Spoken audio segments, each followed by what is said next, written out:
Hi friends, mutton biryani எப்படி பண்ணுறதுன்னு பார்க்கலாம். ஃபஸ்ட்டு இதுக்கு ஒரு பேனில் தேவையான அளவுக்கு எண்ணெய் ஆட் பண்ணிட்டு அதில் பட்டை, லவங்கம், கிராம்பு, நறுக்கி வச்சுருக்கிற வெங்காயம், பச்சை மிளகா சேர்த்து நல்லா கோல்டன் ப்ரௌன் ஆனோடனே அதில் நம்ம அரைச்சி வச்சுருக்கிற இஞ்சி பூண்டு பேஸ்ட்டும் போட்டு நல்லா வதக்கி விட்டுக்கலாம்.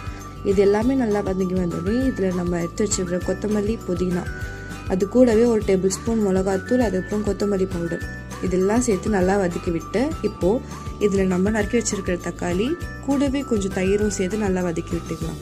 இப்போது ஃபைனலாக நம்ம மேலே கொஞ்சம் உப்பு தூவி இது கொஞ்சம் நேரத்துக்கு மூடி. இப்போ இதில் நம்ம ஒரு விசில் கொடுத்து வேக வச்சுருக்கிற கறியும் சேர்த்து நல்லா மிக்ஸ் பண்ணி விட்டுடலாம். சைடில் நம்ம அரிசியை பாயில் பண்ண விட்டுடலாம். இப்போ இந்த கிரேவியில் லெமன் ஜூஸ் ஆட் பண்ணிட்டு நம்ம வேக வச்சுருக்கிற அரிசியும் சேர்த்து மேலே நம்ம அந்த கலர்ஸ்லாம் போட்டு இது ஒரு 20 மினிட்ஸ் தம்க்கு வச்சுட்டா. இப்போ 20 மினிட்ஸ்க்கு அப்புறம் எடுத்து பார்த்தா அவ்வளோதான், சுவையான மட்டன் பிரியாணி ரெடி. இது எல்லோரும் ட்ரை பண்ணிட்டு சொல்லுங்கள். தேங்க்ஸ் ஃபார் வாட்சிங்.